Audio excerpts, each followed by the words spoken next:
আপিলের সঙ্গে তারা একটি স্থগিতাদেশ চেয়ে একটি দরখাস্ত দায়ের করেন। এই দরখাস্তটি তারা প্রথম অনারেবল জাজ ইন চেম্বারে নিয়ে যান। সেখানে অনারেবল জাজ ইন চেম্বার কোনো স্থগিতাদেশ দেন নাই, এই বিষয়টাকে ফুল কোর্টে রেফার করেন। আজকে এই স্থগিতাদেশের উপরে পূর্ণাঙ্গ বেঞ্চে শুনানি হয়েছে। পূর্ণাঙ্গ বেঞ্চে শুনানির পরে মাননীয় আপিল বিভাগ এই সচিবালয় প্রতিষ্ঠার যে ডাইরেকশন, এই ডাইরেকশনটাকে স্টে করেছেন আপিল মামলাটা নিষ্পত্তি হওয়ার আগ পর্যন্ত, এবং একইভাবে এই মামলাটিকে আগামী মঙ্গলবার অর্থাৎ জুন মাসের 16 তারিখ 1 নম্বর আইটেম হিসেবে আপিল বিভাগের পূর্ণাঙ্গ বেঞ্চে শুনানির জন্য দিন নির্ধারণ করেছেন। আমরা মনে করি আপিল বিভাগে এই মামলাটি দ্রুততার ভিত্তিতে শুনানি করতে পারলে মূলত মূল সমস্যার সমাধান হতে পারে। এই জন্য পূর্ণাঙ্গভাবে মামলাটি শুনানি হোক, এটা আমরাও সাবমিশন রেখেছি। কিন্তু একটি কথা এখানে বলা উল্লেখযোগ্য, সরকারের যে approach, that approach was not good approach. High court বিভাগের এরকম ডাইরেকশন থাকা সত্ত্বেও তারা সুপ্রিম কোর্ট সচিবালয়কে বিলুপ্ত করে দিয়েছেন। এই বিলুপ্ত করার যে অ্যাপ্রোচটা তারা গ্রহণ করেছেন, this is tantamount to contempt of court. এই ধরনের কাজ সরকারের পক্ষ থেকে করা উচিত নয়, because that will create a negative example, যা আদালতের রায় না মানলেও মনে হয় চলে। তারপরেও আমি বলছি, আজকে যেহেতু মাননীয় আপিল বিভাগ স্টে করেছেন, সুতরাং এই স্টে করার আগ পর্যন্ত তাদের ক্ষেত্রে সচিবালয়ে বিলুপ্তির কোনো উদ্যোগ নেওয়ার কাজটি তারা ঠিক করেন নাই। তাদের স্টে হওয়া পর্যন্ত অপেক্ষা করা দরকার ছিল। এই স্টে পিটিশনটা আপিল বিভাগে মঞ্জুর হবে কি হবে না, এতটুকু ধৈর্য সরকারের ধারণ করা দরকার ছিল।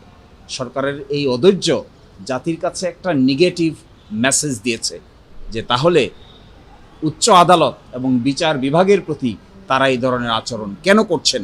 আপনারা দেখবেন 19 মে 2026 সালে তারা সচিবালয়ের সচিব সহ 15 জন ঊর্ধ্বতন কর্মকর্তাকে বিলুপ্ত করে ভূতাপেক্ষভাবে আইন মন্ত্রণালয়ের উপরে তারা ন্যস্ত করেছেন। That was A contemptuous work in my view. তারপরেও আজকে থেকে যেহেতু তারা স্টে পেয়েছেন, সুতরাং আজকে থেকে তাদের সামনের কাজগুলো আইন অনুযায়ী হবে, এটা আমরা প্রত্যাশা করি। আমরা এটাও প্রত্যাশা করি আমাদের আপিল বিভাগ গুরুত্বের বিচারে এই মামলা শুনানি করছেন। আগামী 16 জুন দ্রুততম সময়ের ভিতরে এই বিচার শেষ হোক, তারপরে ফাইনাল যে সিদ্ধান্ত হবে এটি সকলের উপরেই বাধ্যকর হবে বলে আমরা মনে করি। আমরা প্রথম কথা বলবো, এবং আজকে বলেছি আংশিক, সেটা হলো এই সচিবালয় স্থাপনের আদেশটি করা হয়েছিল পারস্পরিক ঐকমত্যের ভিত্তিতে, ইংরেজিতে বলে কনসেন্টিং ডিক্রি। এই কনসেন্টিং ডিক্রি বাংলাদেশের সিভিল দেওয়ানি কার্যবিধি আইনের 96 ধারা অনুযায়ী যদি কোনো কনসেন্টিং ডিক্রি হয়, অর্থাৎ ঐকমত্যের ভিত্তিতে যদি কোনো সিদ্ধান্ত হয়, তাহলে সেই সিদ্ধান্তের বিরুদ্ধে আপিল দায়ের করা যায় না। তারপরেও সরকার পক্ষ আপিল দায়ের করেছেন এই প্রশ্নে, এটি আমরা উত্থাপন করব।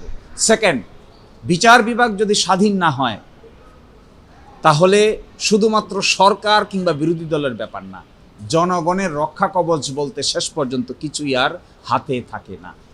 এবং নিম্ন আদালতের ট্রান্সফার এবং পদোন্নতি, তাদের শৃঙ্খলা এবং তাদের ছুটি মঞ্জুরি, এগুলো যদি সুপ্রিম কোর্টের উপর ন্যস্ত না রেখে প্রশাসনিক দায় দায়িত্ব কিংবা সরকারের উপর ন্যস্ত করা হয়, তখন বিচার বিভাগ, অধস্তন বিচার বিভাগ সঠিকভাবে স্বাধীনভাবে ফাংশন করতে পারে না। বিগত বছরগুলো আমাদেরকে আঙ্গুল দিয়ে দেখিয়ে দিয়েছে। সুতরাং আমরা চাই বিচার বিভাগ আইন মেনে চলবে, মনস্টার হবে না। সরকার সবসময় আর্গুমেন্ট করে যে এটা যদি করা হয় তাহলে বিচার বিভাগ মনস্টার হয়ে যাবে। নো, আমরা কখনোই মনস্টারের পক্ষে নই। আমরা বলছি বিচারকদের আচরণবিধি থাকবে, ইন্ডিপেন্ডেন্স থাকবে। আচরণ যদি ভায়োলেট করেন তাহলে আইন অনুযায়ী বিচার হবে, কিন্তু যদি ইন্ডিপেন্ডেন্স না থাকে তাহলে জনগণের জন্য তারা ভালো বিচার করতে পারেন না। এই জন্য ইন্ডিপেন্ডেন্স অবশ্যই দরকার। ইন্ডিপেন্ডেন্স 3 ক্যাটাগরির। এক ক্যাটাগরি ইন্ডিপেন্ডেন্স দরকার তাদের অ্যাপয়েন্টমেন্ট এবং তাদের জব সিকিউরিটি। আরেক ক্যাটাগরি ইন্ডিপেন্ডেন্ট দরকার তাদের ফাইন্যান্সিয়াল সিকিউরিটি।